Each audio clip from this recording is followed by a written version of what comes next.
Good evening, everyone. Some of us here might remember what Bath was like in the 1960s. I was at school, and I can tell you it's very quiet, nothing like it is now. I was talking to Alex, the 4 museums that Bath Preservation Trust run weren't open. The American Museum had opened in 1961. The Roman baths were nothing like they are now, a bit boring, and about less than half the size that they are now. And there just weren't that many tourists. And quite honestly, as a teenager, it was a bit of a morgue. There were a couple of cinemas worth going to, and another couple that weren't. What else did we have? We had some grotty pubs. And we had a number of family shops, though, like, well, there's Woolworths, but shops like Cater's, Maynard's, the Red House, Duck, Sun and Pinker. And that was Bath. It was just a really quiet place. But when I was at school, I actually I volunteered to go around with the WVS delivering Meals on Wheels. And that was a real shock because I discovered there were pockets of deprivation in Bath that I never knew existed. And I think that's relevant for the talk tonight because it might help to explain how Bath Council, in its wisdom, started to destroy the very Georgian city that it was proud to represent. And Alex is going to tell us more about that. At that time, Bath Preservation Trust grew in importance as a voice. I'm sure you're going to say that. But it was one of several. And nationally, they were publicised by Adam Fergusson, and Alex mentioned him because he's got to know him quite well. And in fact, Alex presented him at the Guildhall when he became a Freeman of the City last year. So before Alex joined Bath Preservation Trust a few years ago, he had 7 years in a hefty role of head of business in the South West Heritage Trust. And before that, he led the team that restored the Avalon Marshes landscape in the heart of Somerset Levels. And I think it's fair to say, Alex, that since you joined the trust, over 3 years ago now, you've sort of broadened its appeal. You've tried to make it more community focused and to encourage more people to take an interest in the heritage and the sort of historical aspects linked to the heritage. And this institution tries to do the same thing. So we're pulling in the same direction. So anyway, can I ask you, please, to give a warm welcome to Alex Sherman, Chief Executive of our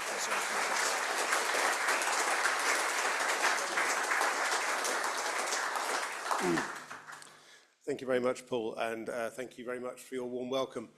I am delighted to be here to talk about the sack of Bath and to see such a full house as well. So thank you for coming out this evening to hear this talk.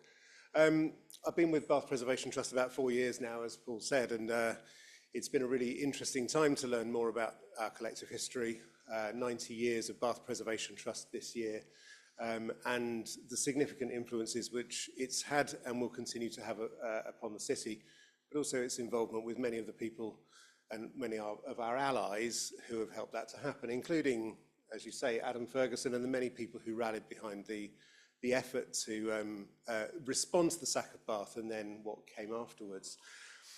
This talk was badged about what came after the sack of Bath as well as the instance itself. I'm also going to cover a little bit about what led up to that process. So I thought I would just start. The sack of Bath was this sort of colloquial phrase that was coined to refer to the loss of the original features of the city, to plunder and destroy from the Oxford English Dictionary. And it's a term which has also been used in other places. So the sack of Palermo when it was turned over during the Second World War.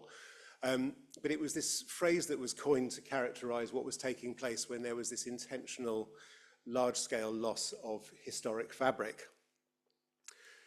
Before I get into the depths of that, I thought I'd show some very beautiful pictures of what we have. Because what we have is the outcome of that very significant intervention to respond to those challenges, to the loss that was being faced by Bath. As Paul said, the 1960s Bath felt like a sorry place. And my first time here, I was 4 years old in 1976. My cousins who lived in Bristol used to bring us to Bath because it was lovely and quiet. So they would escape the bustle of the city. What we see here is this sort of beautiful, extraordinary view across an amazing city. The green surrounds, providing exclusive and incredible views at every site. And it's quite often, I often think of it as the city that's been photographed millions and millions of times, valued by the millions and millions of people who have been here and cherish it and love it. In a pristine state, particularly the buttery-rich stone colour and the accents of the slate roofs beyond, set off by the green in the distance. It certainly is a far cry from what was being faced in the 1960s. And so I thought I would remind you of this before we move into this other period.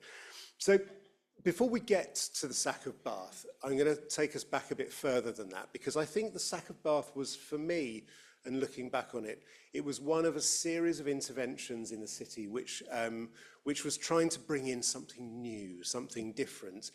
And there were a succession of instances which took place over a number of years from just post-Victorian era right through to the end of the sack of Bath, that rather than working with the historic fabric that we had in the city, sought to destroy it or remove it or modify it in a way which was inappropriate for its own development. So, of course, the Bath Bill in 1935, which would have seen this image removing George Street and Miles buildings to make way so you could see views all the way up Milsom Street towards the assembly rooms at the top of it, creating a new plaza and extending Milsom Street.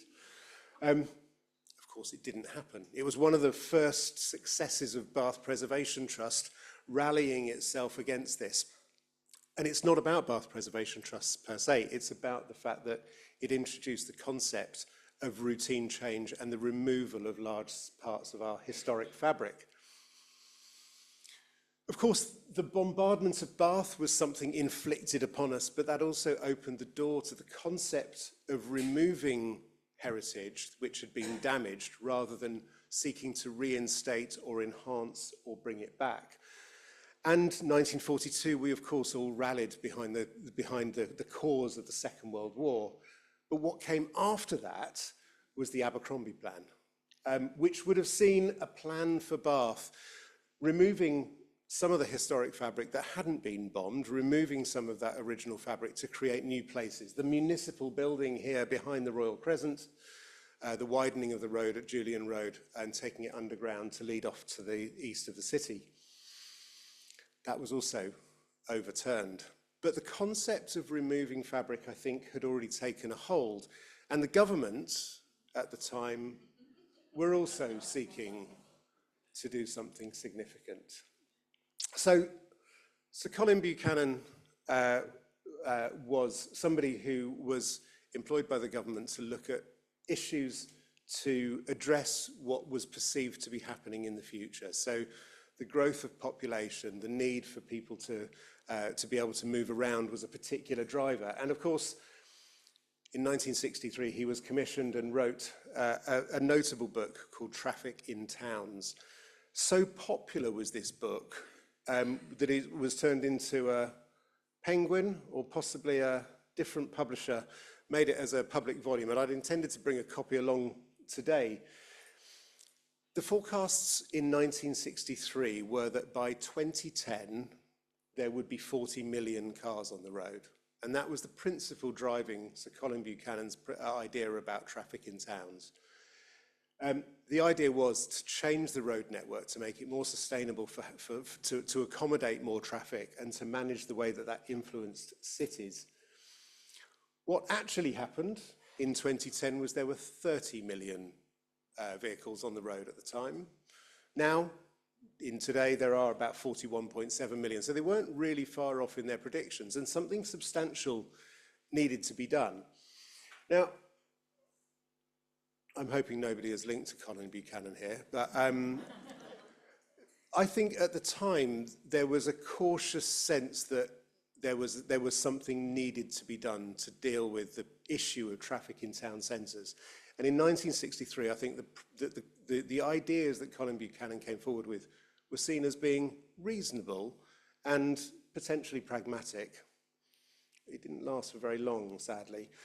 At the same time, in 1963, so Colin Buchanan was working nationally. At the same time, in 1963, Peter and Ruth Cord started the Bath Buildings Record.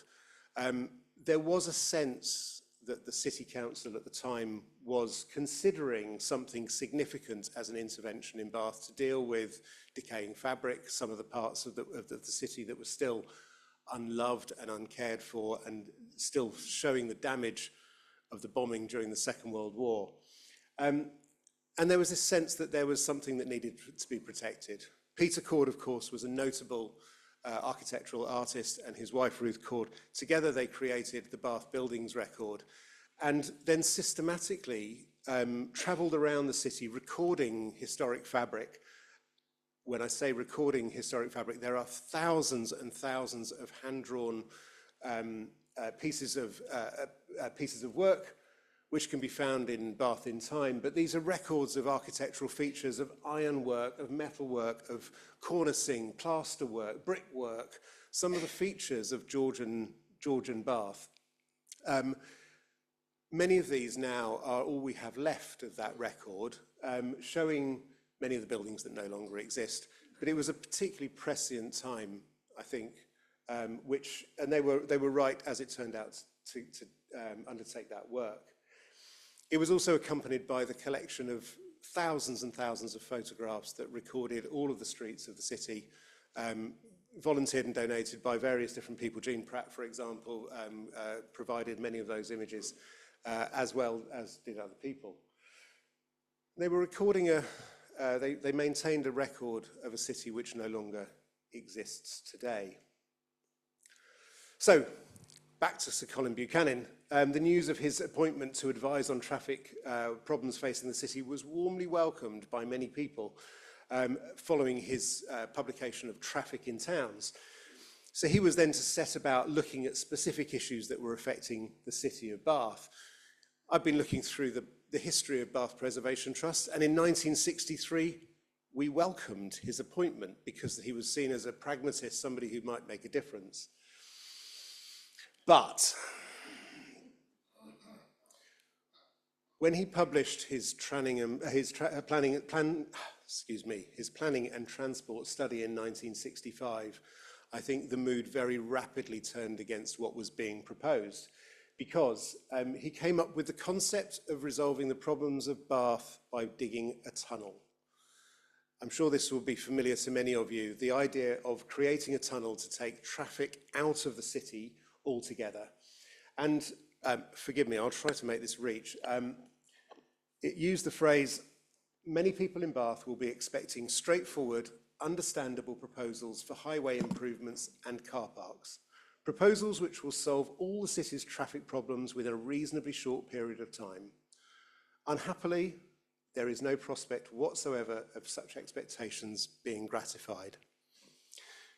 He recognised the challenge, but his solution would have caused such a significant amount of harm, and it starts to show some of the rationale about why buildings were identified later on during the sack of Bath for removal. So we see here, and apologies for the grainy image, this is an image taken from the study that Sir Colin Buchanan undertook in Bath. Now what we can see is, of course, the very iconic view of the Royal Crescent and the circus, and we see the tunnel going underground, entering, and I've been told not to use the red pointer, so I won't. So I'll just try to describe it as well, is seeing this dual carriageway going underneath Gay Street and then outing at the east side of the city in Walcott. If we zoom in on that, it shows just what a significant impact that would have had on that part of the city. And if I then move forward again, we see an artist's impression of how that would have looked. Quite an impact. Now it's interesting that it's interesting that this idea took root. First of all, I'm sure any geological stress testing wasn't really undertaken at the time, because digging a tunnel under Bath would have been so inadvisable because of the geological uncertainty of the area. But also, you can see what would have had to have been lost to have the entry and exit points. It was a dark time, lightened only by this, 1967, and this the concept, or the way that history fell was very fortuitous, because as well as being faced with the challenges of what Sir Colin Buchanan was suggesting, we had a small glimmer of light with the Civic Amenities Act of 1967, an act which was really significant because it effectively then created an extra level of protection for the historic listed buildings within the country, but particularly to look at the protection and improvement of buildings of architectural or historic interest and the character of areas. It's a great turning point, and it was something which very probably stopped more significant damage being inflicted to Bath subsequently. Further on down the line, the City Council in 1968 had worked on a document called the Conservation Areas for the City of Bath. This was a report that was provided to councillors for the adoption of the plan, and it reads, "The boundaries of the conservation areas have been drawn so as to include those parts of the urban heritage which are of the greatest importance. There are many other parts of the city which have an environmental character of special value from a local point of view, but it is considered impractical to designate all such parts as conservation areas." Now, just thinking about that statement in the context of today, it's the very value of that collective whole which is so significant about the city. And so the concept of this piecemeal identification of specific areas also had the converse impact of demonstrating what could be expendable. And that was a significant challenge that we collectively had to respond to. And in the same year, the BPT annual report read, "There was always a case for designating very nearly the whole city, but it would be argued that the butter would be spread too thinly." Of course, it's down to money. And so this document, along with the next Sir Colin Buchanan publication, a study in conservation, served to effectively set the framework for what then happened with the sack of Bath. In 1968, following the success of Traffic in Towns and the success of the transport study in Bath, Sir Colin Buchanan was commissioned to write a study in conservation which explored principles of conservation through his perspective in 4 major cities, which included Bath, Chester, I've started drawing on this and I'm not sure how to undo that. Hopefully it will disappear when I move to the next slide. So it's looking at Bath, Chester, Chichester and York. But the study itself was limited in its scope, and it also considered, it used the following phrase, that this is an exact phrase, that the extent and homogeneity of Bath is not of itself important. It was a really significant statement that basically said this principle of the city that we love and enjoy, built over the 80 years of the Georgian period, was not a reasonable consideration. And he went on to demonstrate, or to say, that there were areas of little architectural or historic importance, and I won't read the whole lot, but you can read Lower Borough walls not being of importance, Westgate buildings, Monmouth Street, and then there were others which were identified as in need of complete renewal, such as Saw Close or Walcott Street.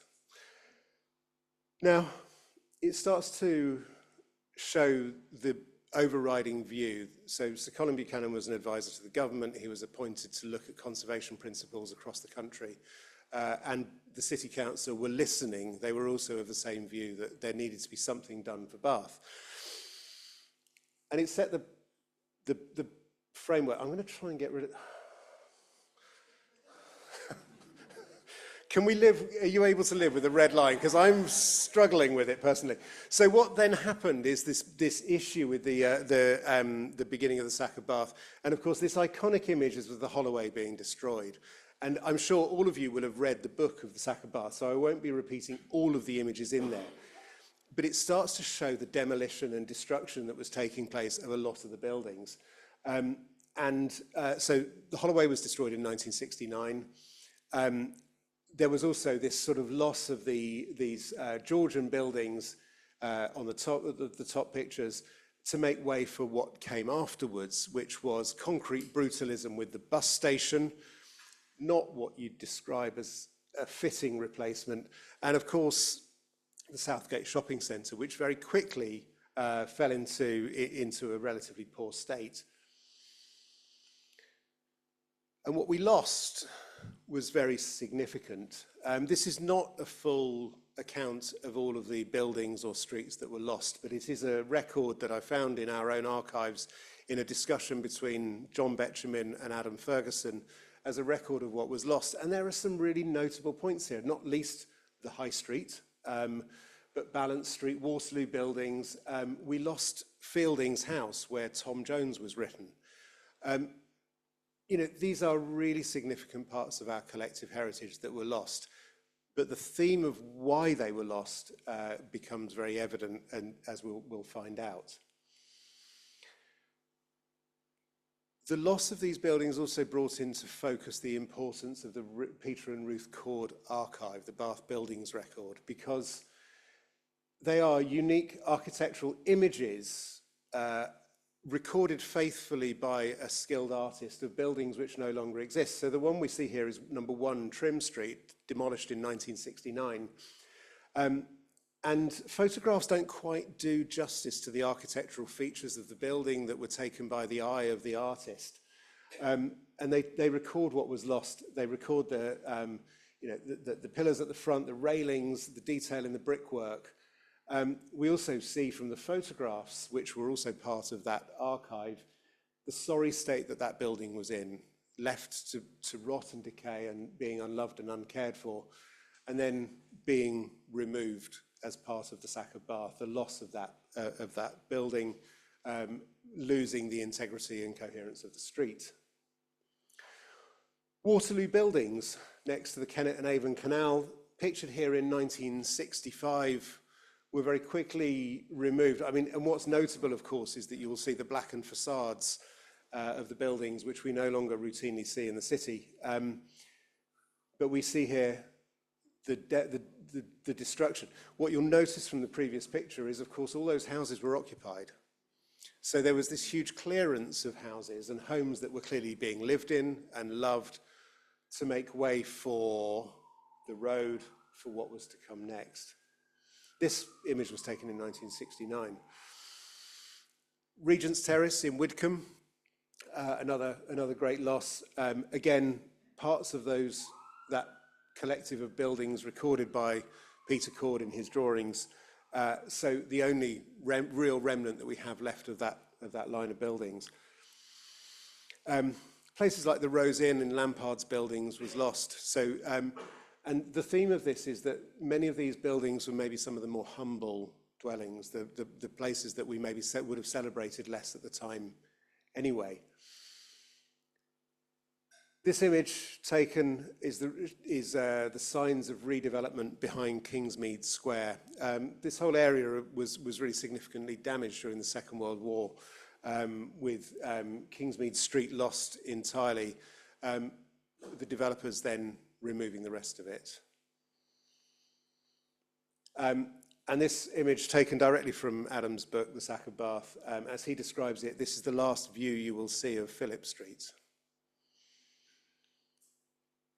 Again, Southmead, we see the removal of fabric making way for the removal of the building. So this is number 4 Southgate Street, shortly before its demolition in October 1971.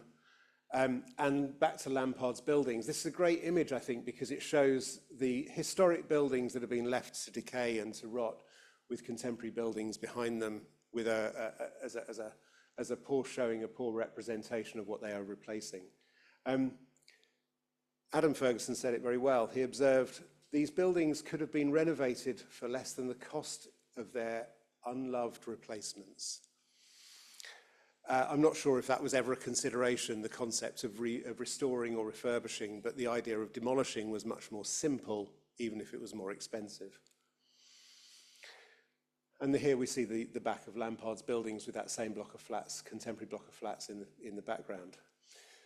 So Adam Fergusson put it well, and his excoriating text was notable for the way that he phrased things. But I particularly was taken by this concept, by this statement that he said, which is, Bath was a new town. It was built by intent, and practically all the artisan housing, the poor quarters, was planned and built in conjunction at the same time with the big set pieces.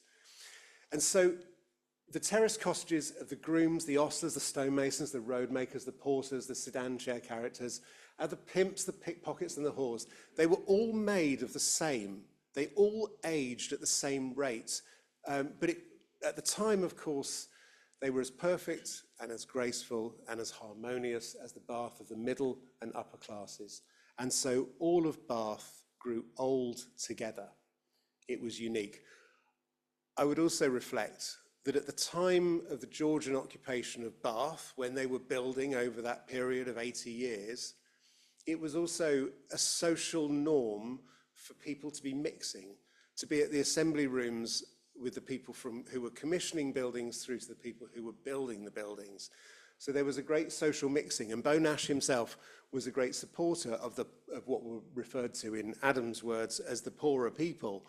But there was a great social mixing. And in the removal of the homes, which were by and large the more humble homes, I think Bath lost a significant part of its history because it took away those more humble dwellings, the less expensive places to live, leaving only the grand set pieces. And so in many ways, the Bath that we celebrate today needs to make sure that we cling on to that knowledge that the city was built to house everybody side by side with each other. Apologies for the map. This is the best. I've searched the archive and I cannot find the original of this map, but this was in the leaves of in the front pages of the Sack of Bath. And I've taken the license of turning it on its side so we see the west up at the top of the picture. And my reason for doing this is to show these areas of black. I'm very scared about using this thing now. These areas of black are the houses, the buildings that were lost during the Sack of Bath. This is the 1835 Godwin's map of the new and correct plan of the city of Bath, so right at the very end of the Georgian period. So we can look at those two maps side by side, and they are located directly one on top of the other. So we can see that it was significant Georgian era loss. If I then take you to the map that was produced in the traffic plan for Bath, we can see that, I'm going to try it. We can see this road here, which was coming through from Gay Street,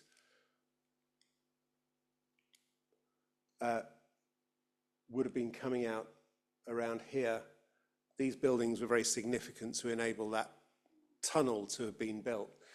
And so it was the road network that was driving the loss of the Sack of Bath, but it was also, and I don't know if this was part of Buchanan's plan, but it was also the loss of the most humble buildings. And I'm not sure whether that influenced the decision that he made about the strategic location of the road or not. But it does start to put some context about why those spaces were chosen, why those buildings were identified for demolition. So those are the places that we lost. There were also a number of places that were threatened, but subsequently saved as a result of the intervention. And it wasn't just Bath Preservation Trust. There were also a group of people. There was the Bath Arts Network. There were the people who were looking after the tennis courts, so what's now the Museum of Bath at Work. There was a big motivated group of people who recognised that we were on the brink of losing something immensely significant. And so for BPT to claim it would be totally untrue. It was a huge collective of people who were motivated by the same thing. This quote, so we're looking at buildings that were threatened but were subsequently saved. This was directly taken from the minutes of the council meeting at which it was agreed to seek permission to remove the listed buildings. So Cornwell buildings, 14, 16 and 18 Walcott Street. These are listed buildings, apart from where they're mentioned as being listed, but removing these significant places which we still cherish today, 1 to 12 Chatham Row, for example. This is the list that I could find in our archives of the places that were earmarked for destruction, but subsequently saved. And we see here the tennis court. You can see, I've mentioned that. There was also Good Hope, which is shown in the images. So again, these are the core drawings, the historic drawings of the house at Good Hope, which is 2 Prior Park cottages, and that building happily still standing today. We see this extraordinary feature on Walcott Street. This is Cornwell buildings, beautiful concave former shop front, would have been lost forever had it not been for the intervention for people to stop the sack of Bath from taking place. And so in identifying those individual buildings, looking at these unique features that are seen only in that building, we also start to identify what was so precious and what was lost in the buildings we were not able to save. This lovely story, and I'm sure everybody knows about it, of number 12 Chatham Row, a building that survived beyond the odds, actually, seeing as it was used by the fire brigade to set fire to look at the thermal properties of Bathstone repeatedly, again and again and again, and it's now lived in. I mean, it's a remarkable sign of the resilience of Georgian buildings, but also the love and care that brings those back into being. But being left to loss and decay. One of the significant things that I really value about the planning system today is that allowing buildings to decay is not an admissible reason for knocking them down or making significant changes. And I think that's a really powerful point. And thank goodness, because we've still got these buildings here. The Watchman's Box in Norfolk Crescent, I'm sure you all know of this beautiful piece, the last remnant of the watch.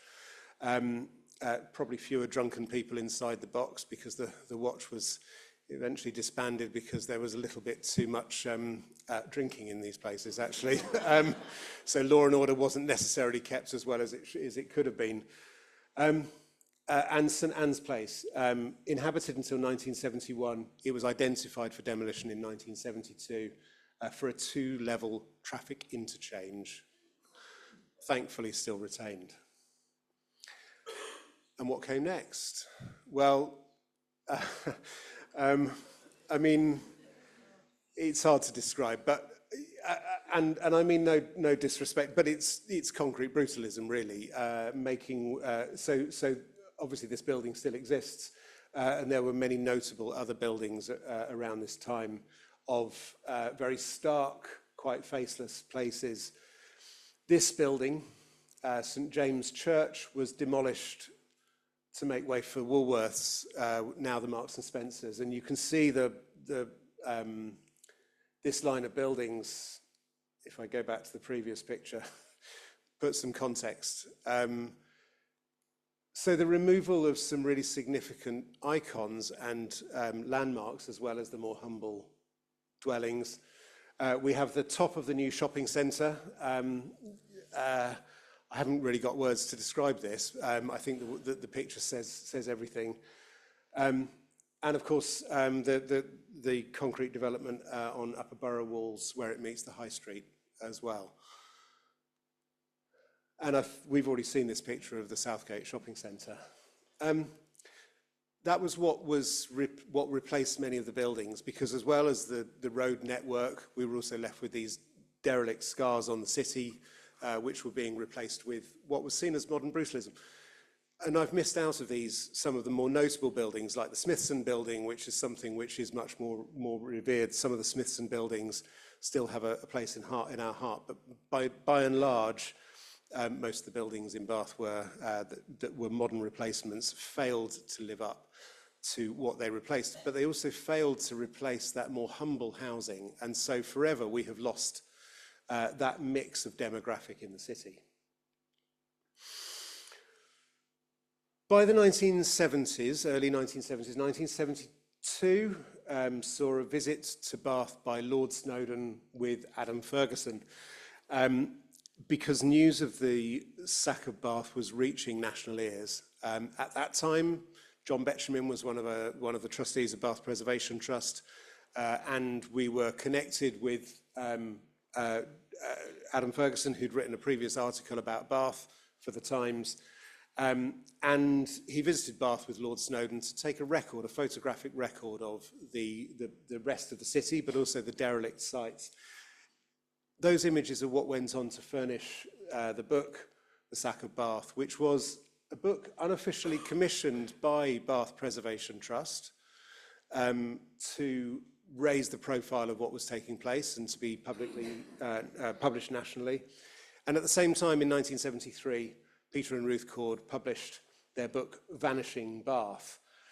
And it was that attention from Lord Snowdon in particular and John Betjeman which gained the attention of the young Prince Charles. And at that time, Bath Preservation Trust became the very first royal patronage of Prince Charles, recorded as being the 1st of January 1973. And I'm delighted to say that King Charles III has renewed his patronage of Bath Preservation Trust as the King. But it gained the attention because, of course, it was one of his great passions about conservation and historic buildings. So after 1973, there was an intervention by the Secretary of State. And rather than calling a public inquiry into the loss of historic buildings, the Secretary of State demanded that the City Council should work with Bath Preservation Trust in identifying different ways to save the city. And it started a complete about-face, actually, in the relationship that was had with the City Council, but also what happened following that period.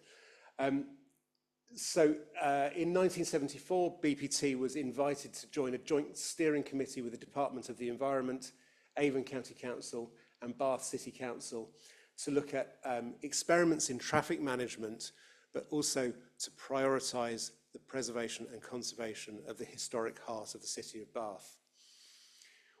The city was also featured in the Architectural Review, further recognising and bringing to public prominence the destruction, the demolition that was taking place in Bath and what was coming next. And they published this, this version of the map, sort of identifying these areas that had been lost in the process. In 1972, a year before that, Bath Preservation Trust had started up its own conservation fund to raise money to be able to buy buildings, and we then went on to buy a series of buildings, so number 2 and 2A Abbey Green, to restore them, refurbish them, and then sell them back into the market with restrictive covenants so they could not be demolished in the future. And we did that several times over, including on Monmouth Street, and it was the thing that that fund caused us to buy the Museum of Bath Architecture, the Countess of Huntingdon's Chapel. The threat wasn't entirely over, and this area, so this is Ralph Allen's cottages in Widcombe, which were at threat between 1975 and 1979, because let's not forget, the traffic problem that was blighting Bath at the time had not been resolved. It had been stopped, the demolition had been stopped, but the traffic issues still remained. And so there was still this threat to little parcels of land, and thankfully us working with the community in Widcombe and many other people were successful in having the demolition of this stopped as well. So attention had been drawn to the need for conservation and doing a lot more than had been seen in 1968 for the conservation plan for Bath. And in 1975, the Bath conservation area was extended. You'll remember that little strip of land that protected to the north and the south. It extended the conservation area. It recognised the landscape setting of the city.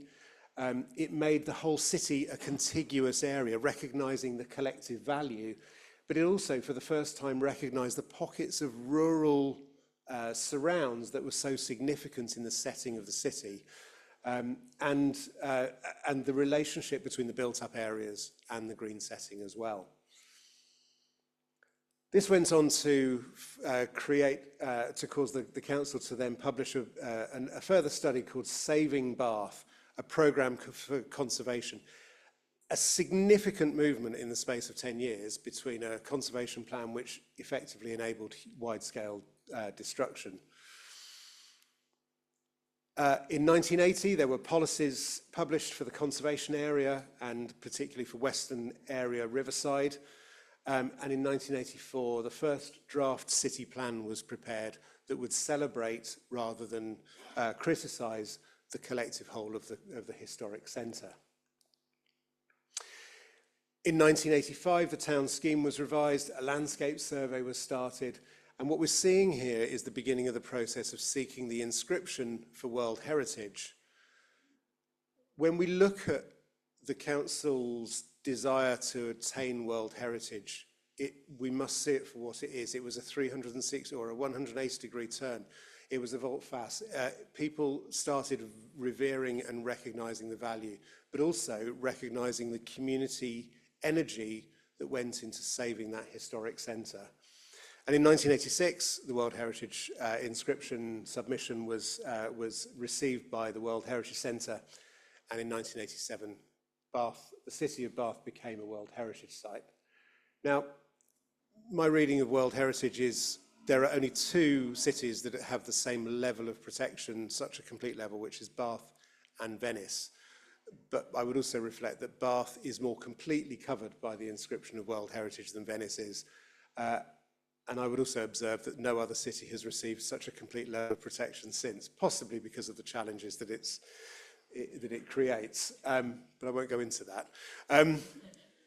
These are the attributes of outstanding universal value. These are the reasons why Bath is a World Heritage Site, and it values the Roman archaeology, the Roman layout of the city, the way that the roads are the Roman roads, so the Walcott Street is the Fosse Way. It recognises the hot springs, the reason for people living here in the first place and centring here. The green setting of the city in a hollow in the hills, and then three attributes about the importance of Georgian architecture, Georgian town planning, and Georgian architecture reflecting 18th century social ambition. There have continued to be efforts to develop and build, and many of you will remember this building here, which was seen by very many people as being an exceptionally contentious and difficult build. It was certainly mired in controversy and difficulty in making it happen. The Thermae Bath Spa, I have to say, our chairman at the time, Michael Briggs, was very passionate about the development of the spa. So very briefly, for about 18 months, Bath Preservation Trust became the developer for this site, holding funds and making sure that the development could then subsequently take place when a successive body came about. This was after the Avon Act had been announced but not enacted, effectively dissolving the county of Avon, but waiting for the Bath and North East Somerset Council to be created, who then took over the development of the site.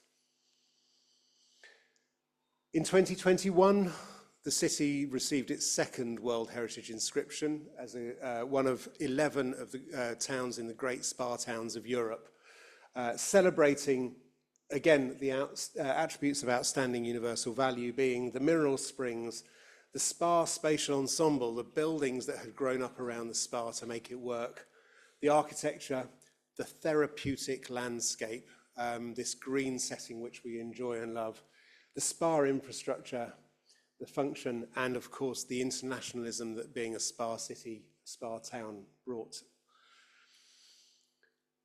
Adam Fergusson returned to the city last year, still as passionate an advocate of historic quality and architecture as ever, but a long way from where we were many years ago when Adam was made a free man of the city of Bath on the 8th of October 2024. a recognition, a final and long overdue recognition of the importance that he played in making sure that we have the Bath that we love and we value today. And I started on some beautiful pictures, and I shall finish on some beautiful pictures because, a small reflection, when I came to Bath in 1976, it was a blackened city that was quiet and it was unloved and it was uncared for. What we see now is a real love and a care for the city, with people having cleaned their houses, cleaned their buildings, invested in the architecture, supported its development, making sure that there is a collective effort to conserve this city.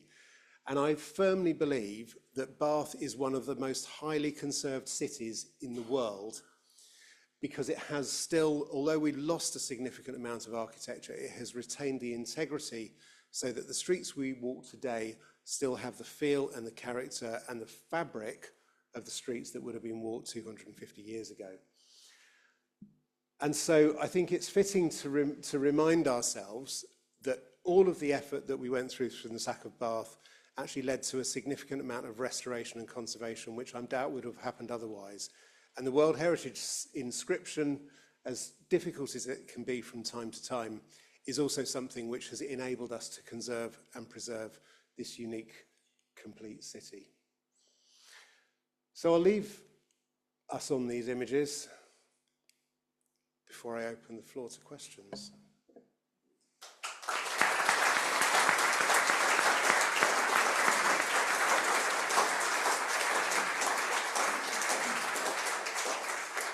So if you've got any questions, please let us know. James is coming down on the other side of the room. And as I said earlier, if anyone on the internet wants to ask a question, please put it in the chat box. So, question over here.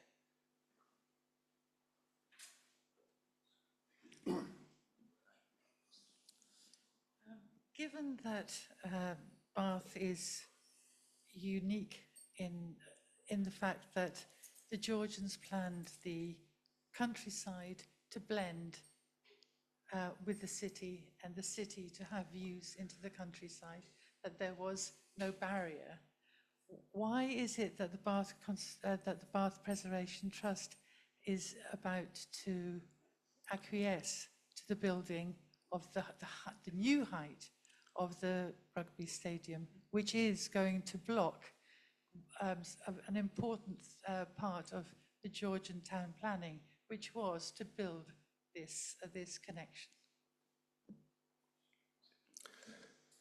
Thank you. It's a good question, and yes, we have Bath Preservation Trust has removed its objection to the development proposals for the Bath Stadium put forward by Bath Rugby. So my reflection on that would be, we deal with, we read every single planning application that comes through the system, and our role, our job, has been to influence the best change that we can possibly influence in developments that come forwards. Much as we might like that not to be a development proposal not to come forwards, I don't think it's not possible to stop that level of development. That's not how the planning system works. And so we commit ourselves to try to have the greatest influence over the impact on an individual development that we can possibly achieve. And that's what we do. That is our mission, and we do it with every planning application that we receive and that we respond to, is that we seek to have the most significant influence. Because it's not within the power of Bath Preservation Trust or any other actor to stop a development stone dead.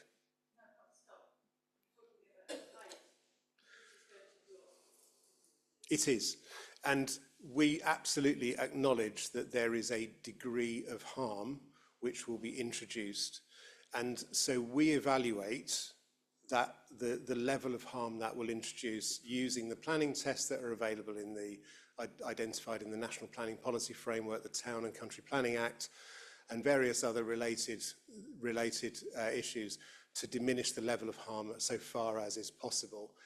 And using those tests which are used by everybody. They're used by Historic England and Bath and North East Somerset Council and anybody else who responds using those tests.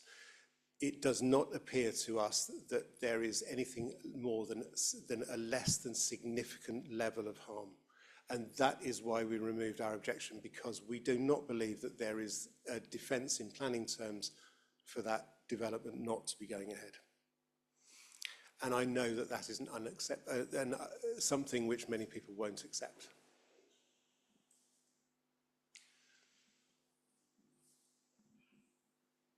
That was a fascinating talk, particularly as we come from another heritage city, and that's York. And we're involved in saving the heritage of York with York Civic Trust. So it was fascinating to hear about Sir Colin Buchanan and his wish to knock down buildings. We had Lord Esher in the same period who said, make the most of your history, just knock down your slums and make the most of your history. And we have it to him to thank that we still have the history in York. But my question to you revolves around the World Heritage status that Bath so much deserves and has. How much does that status ensure that Bath will preserve its heritage buildings into the future? Because we have, I asked the question because York is very sceptical about its own World Heritage bid. I think we've had 38 years of World Heritage status now. I think, and I don't know if anybody would disagree, but the quality of the environment, the homogeneity of the buildings has been brought back through the cleaning of buildings. It's brought huge investment, it's brought huge wealth. We've had nearly £100 million from the National Lottery Heritage Fund as investment into our historic listed buildings. We're prioritised for other ancillary grants, which means that there has been an unparalleled investment in the city in terms of its infrastructure, in terms of what it can provide. So I don't, from my point of view, I don't think World Heritage has done anything apart from improve and significantly enhance the historic environment. It's had some other consequences, undoubtedly, about making housing unaffordable, about it hasn't stopped development, it's worth saying. And when I say it hasn't stopped development, in the last 15 years, Bath and North East Somerset, and Bath included in that, is in the top 37.5% of local planning authorities that are delivering buildings. So it hasn't stopped development. What I think it has stopped is the ability for contemporary development to reach the same architectural quality as the Georgian heritage which we celebrate and protect and conserve. Some more questions at the back, James, if you can. Thank you, Alex. Very interesting. You mentioned right at the beginning, and the first picture you showed was with the green environs of Bath. And obviously, there has been much concern about South Stoke Plateau, which you're very well aware of. Would you like to comment on that and the impact that could have if more unsuitable development, like phase one of that development, should take place? And I mean, some of us wish for that not to happen at all. And also you mentioned about suitable housing, cheaper housing, much of which has been lost. And a lot of the housing, for example, I know this is two questions, sorry, where they've demolished the old print works. Yep. I understand that most of those buildings will not be, quote unquote, affordable. Yeah, so I'm happy to tackle both of those. So just for the room, Sulis Down is an area south of Bath near Odd which was earmarked for development. It was taken out of the Greenbelt several years ago. It's part of the National Character Landscape of the Cotswolds. It was included in the local plan for that there should be 300 houses built on the plateau. There have been 171. The developer came forward with plans that would have taken the total up to 471, I think it was.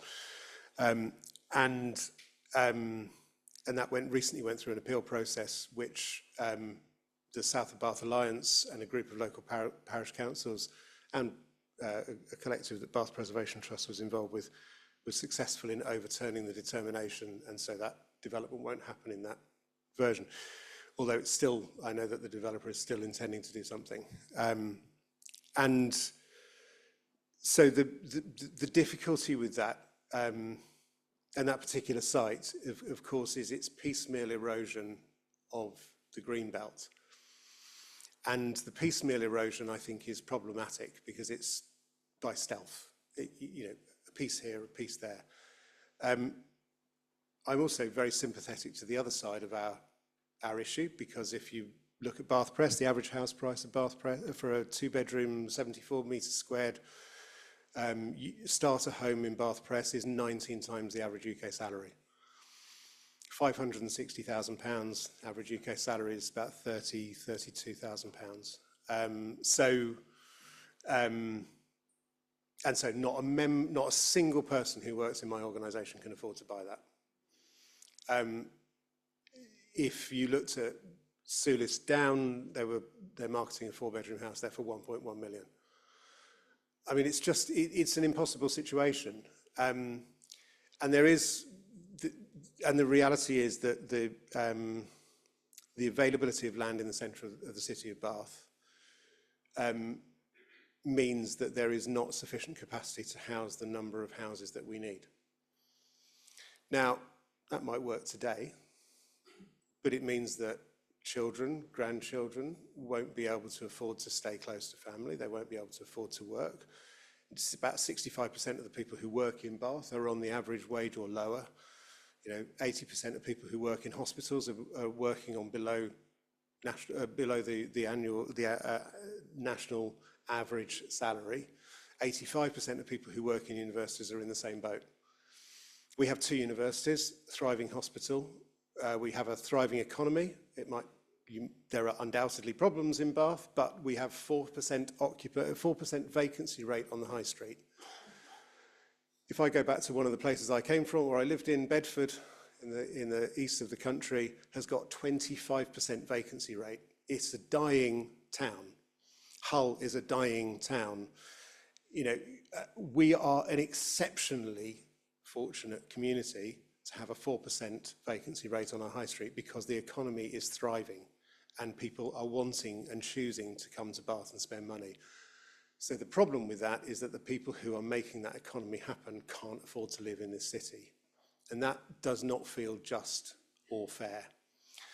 So I think there needs to be a real conversation about, if there is no capacity for affordable housing left in Bath, we need to have an open conversation about what the options are to do that. I don't think piecemeal erosion, nibbling at the edges, is an appropriate option, but we also have to recognise that if we want Bath to continue thriving as a city, it needs to do something to make housing more affordable for its young people.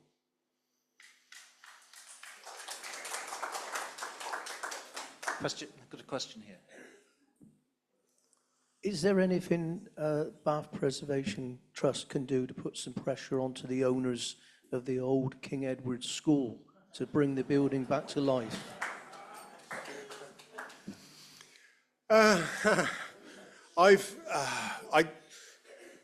I've written to Humphrey Smith, former chairman. I offered to buy I don't know how I'd pay for it, but I offered to buy the building from him twice. I know that conservation team at Bath and North East Somerset Council have written to him every 2 months for years. And we've talked to Historic England. I've talked to Historic England about what the options are. And the problem is that building is sufficiently looked after to stop water going into it. And that's all they need to do to protect it. And the difficulty that we face in Bath is that the value of the building is appreciating more in value by doing nothing than it is by doing something. And the hard fact is that Samuel Smith's brewery doesn't have any debt. And so it's just an asset on their balance sheet. So we will continue to write to them. I talked to the council about what we can do to shift the balance, about what what we could possibly do with that building. But there are no easy answers to it. The little glimmer of hope. The little glimmer of hope is I was up in York in February talking to Andrew Morrison, who was the chief executive of York Civic Trust, who was telling me that, well, we know that the chairman of Samuel Smith's brewery changed in January to be a son of Humphrey. The son is apparently more amenable to the concept of heritage and protection of conservation. And Andrew, when I was in York in February, was telling me that for the first time in years, they are seeing tenancies being let for pubs that have been boarded up for years, Sam Smith's pubs that are boarded up for years. So I would be hopeful that there will be some sort of movement at King Edward's School soon. It's been 40 years. And you'll have seen, some of you may have been aware of a planning application that went in last week to make a change to 2 dormer windows on a part of the building that nobody can see. The developer needs to have a live planning application that's renewed every 4 years to make it viable. And they've done it. They did it in 2021, I think it was. They put a planning application in, and they will just do it because it's an easy process to stop it from being taken over otherwise. So we are trying, but we have no easy answers to do that. I think it's also there's constraints on compulsory purchase orders, aren't there, in that context? The difficulty with compulsory purchase is so you can compulsory purchase where heritage is being deliberately left to decay, but only if you have water ingress. So there are quite tight controls over that, because I mentioned earlier there's the planning principle that just allowing your building to decay does not then give you the right to do anything you want to bring it back into condition. And that's exactly the same for Sam Smith's. So they are doing the minimum. They will send workmen in. I've spoken to people who were going in with ladders a couple of years ago to sort out a problem that they evidently had with some vermin that had got inside it. They made the changes, left it watertight, and there's nothing else that you can do. You can't compulsory purchase for heritage purposes. There are other reasons, but they're unfathomably more complex. Questions at the back? Yes, thank you very much for that. That was really very interesting, and I'm glad it's come up to date.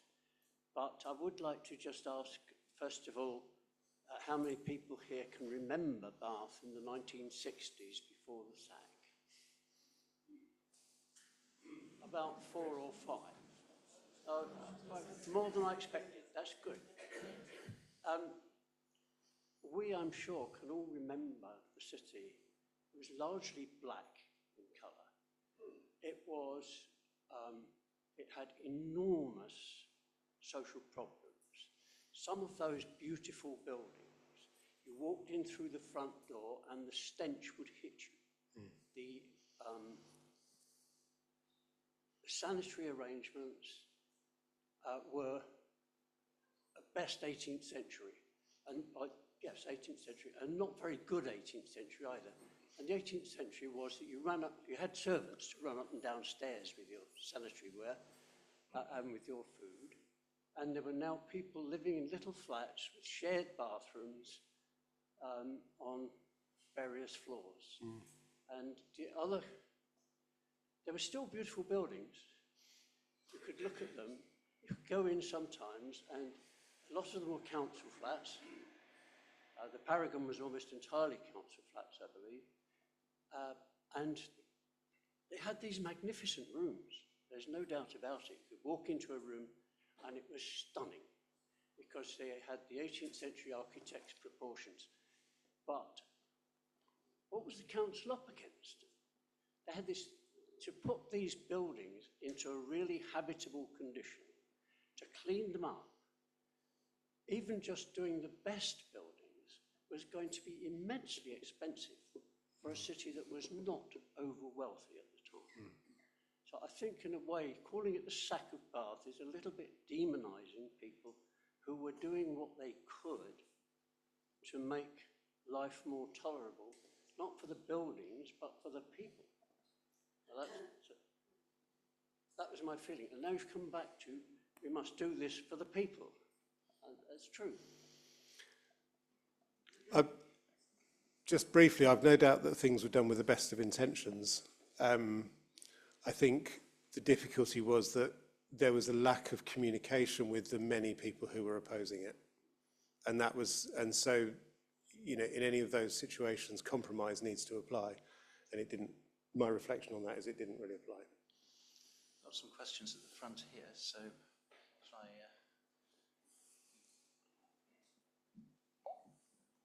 I... Michael Briggs, your predecessor, was as interested in the spaces between the buildings as much as the buildings. And Bath has got some amazing spaces.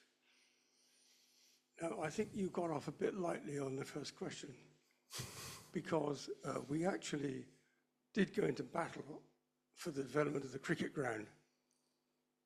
We lost, however, and the result is not actually too bad.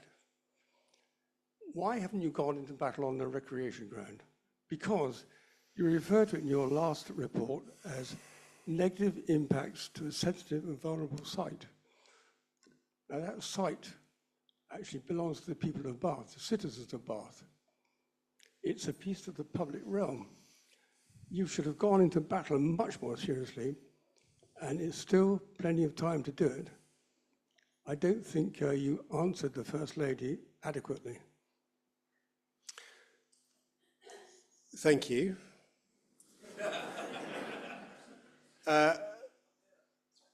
It's a totally reasonable question, but I would challenge that because the history of the recreation ground, as we know, is 20 years, and this is the first development I think that's gone into the public domain. I mean, it's the second version of that development that's gone into the public domain. But what is not necessarily seen is there are 3 different versions before that, which we have systematically fought against.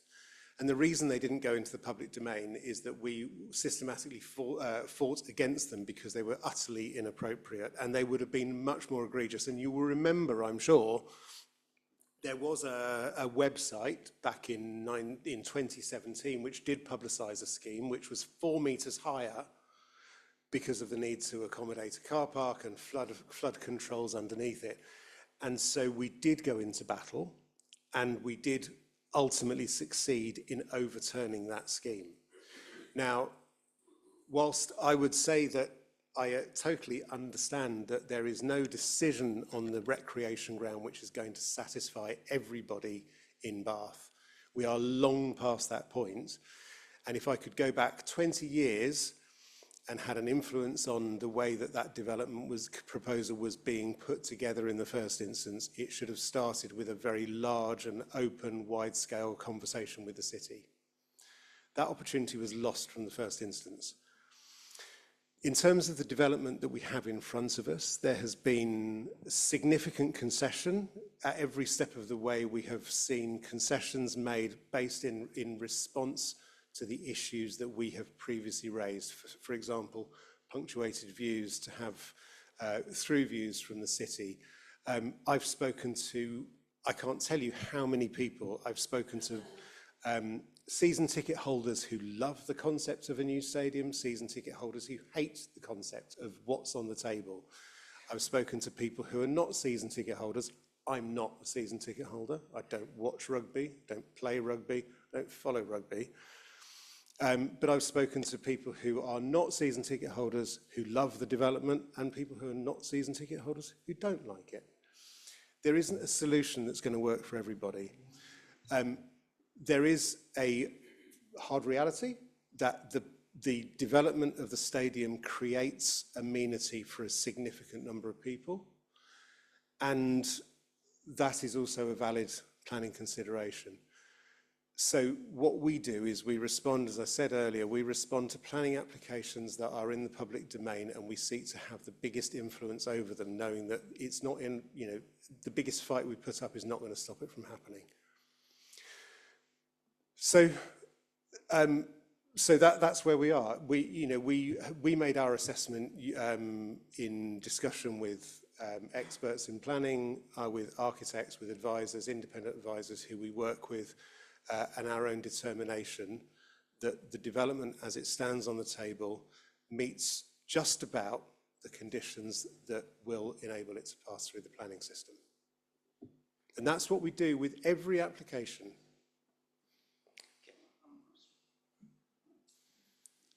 When the gentleman here was talking about not helping with the cleaning of Bath, we were a householder in the late 60s and bought our house, and the council gave us 2,000 again, but for helping us clean the house. We all had to wash the front of the house, so this was happening all over Bath. But my question is, somebody brought up about King Edward's School. The building I'm intrigued with is on Walcott Street, and it's beyond the Hilton Hotel, past the car park, and it is Corn Exchange, Corn Market, and it's a beautiful old building. Ever since we've been in Bath since 1962, it's had scaffolding keeping it up. What is happening to that building? Do you know anything about it? My understanding is that it's owned by the council, and they're looking at options about how to facilitate it for development without having the funds to be able to develop it themselves. And that's as far as I know. But it was part of it was identified as a potential for development in the Milsom Quarter Master Plan that came out in 2022. So there are plans, and those are in the public domain, which demonstrate there is an intention to do something substantial with the Corn Market and with the car park before you get to Waitrose. And the plan is for housing. I think you've got some questions at the back, James, and I'll just check the internet and I'll come back.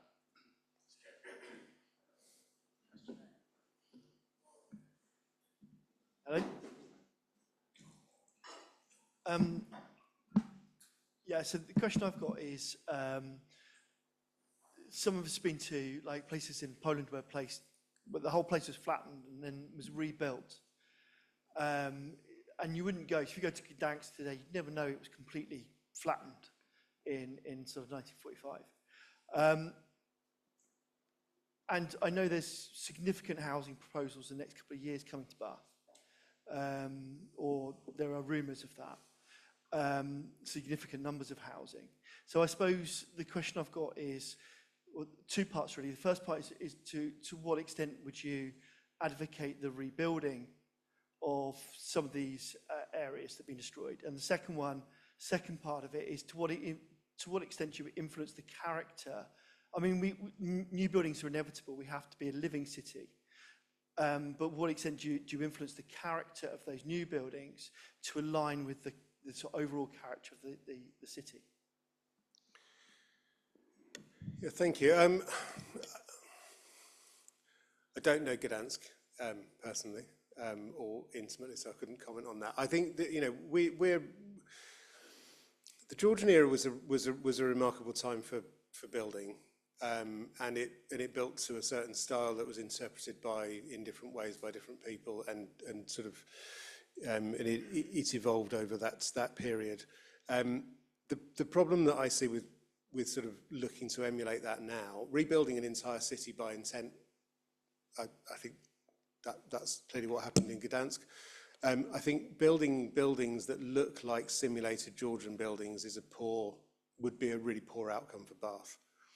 I think trying to emulate the quality and the integrity and the intent would be a poor outcome. But I also think it ignores the fact that we have, extraordinary, brilliant architects who, given an opportunity, could bring a real architectural quality which is contemporary, so that in 200 years' time, people are looking at Bath and saying, my God, what an incredible place for the growth of architecture and to value quality architecture, because there is really extraordinary quality architecture to be found around the country.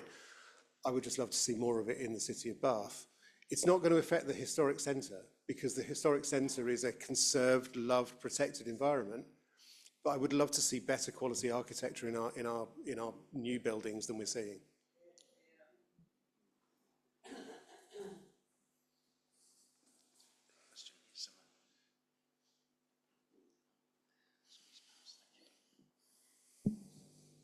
Thank you, and thank you for the fantastic educational talk you've given us this evening. I was very impressed by that photograph of Henrietta fountains, probably the one day in the year that the students haven't actually put washing up liquid in it. So well done for taking it that day. My question is slightly changing tack.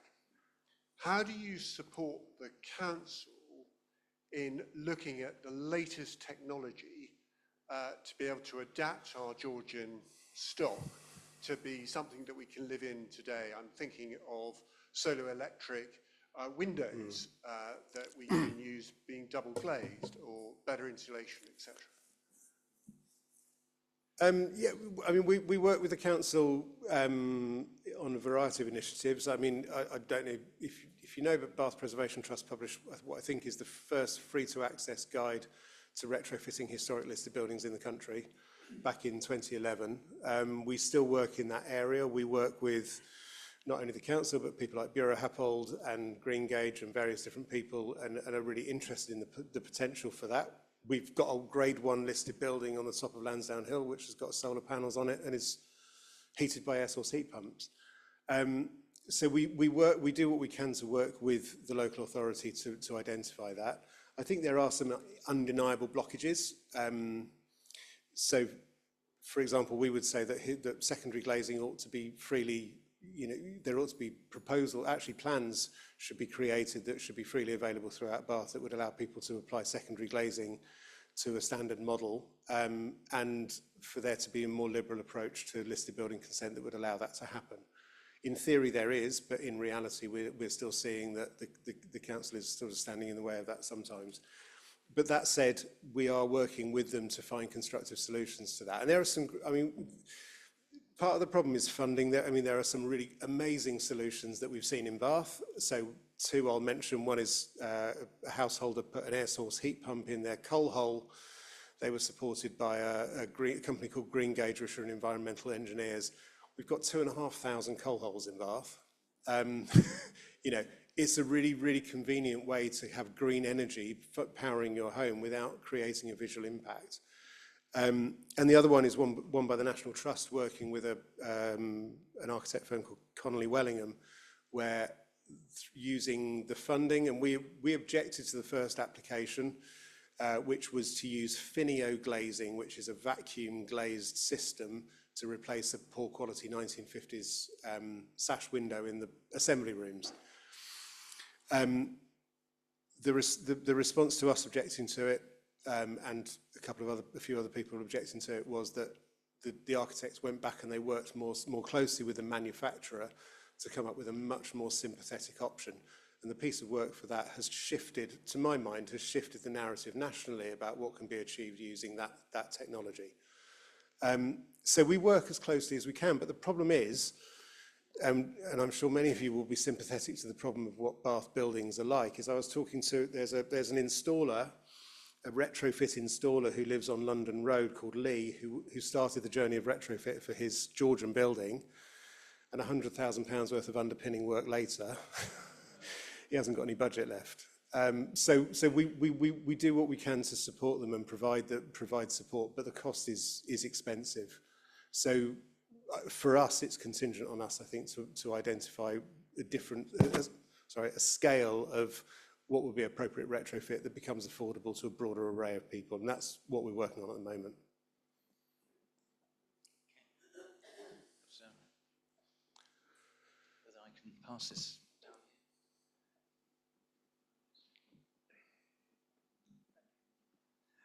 here. Alex, thank you very much indeed. I note, sorry, I can't close this without closing it on the rugby ground. That very recently, Bath Preservation Trust have put some modified comments into the Planning Office, which begin to acknowledge and address the problems that putting a stadium on a site which is far too small and cannot accommodate it. And this should have been acknowledged many decades ago. Local Plan Policy SB2 includes the Orange Grove, it includes the entire recreation ground, including the leisure centre, including the pavilion. And no master plan has been done for how this works.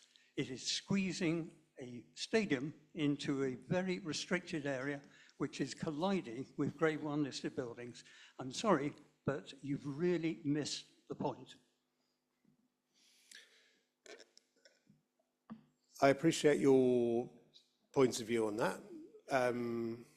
You're right, we did put in some additional comments based on conversations, because I try to talk to as many people as I can.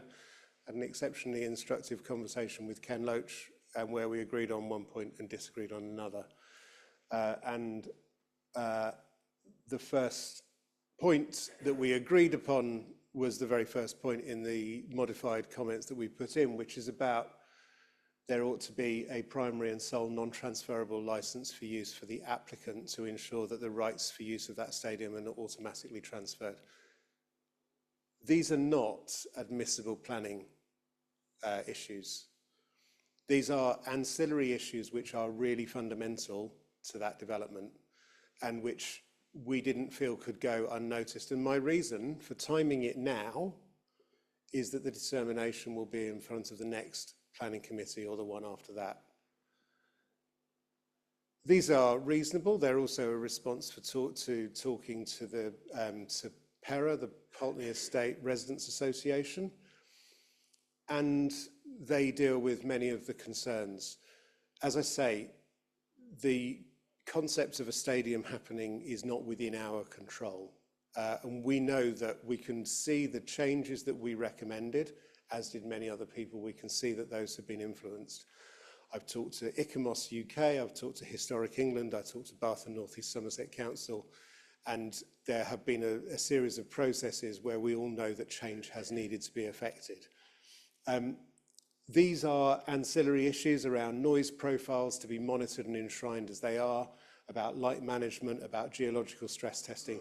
If you're active in the area of PERA, if you're active in the area of the people who are affected by the development, who have concerns about these will, I hope, be very familiar, because they are very real issues which need to be addressed. And some of them will, we also urged that one of our recommendations, which wasn't followed up, was that advertising rights should be part of the main planning application so that it's considered as a whole.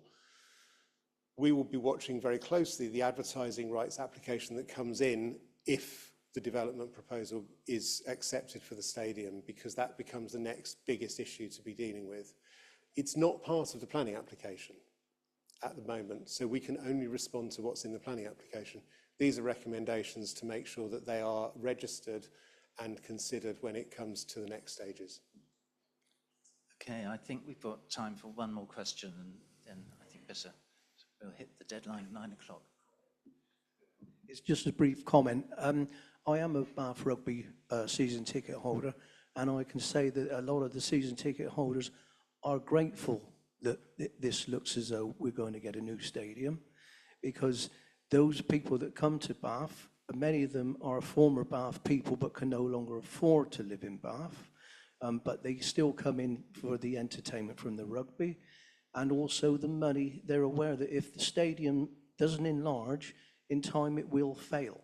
And if it fails, it brings a lot of commerce into the city outside of your summer holiday season. So just want to say a few words in support of the Bath new rugby stadium. Thank you. Thank you.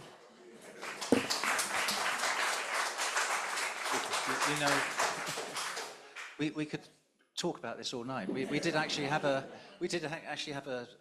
talk on the rec, which I was involved with about a year or so ago. But anyway, I think as far as the Sack of Bath is concerned, I think we're out of time. So I'd just like you to join me in thanking Alex for a great talk and answering the questions.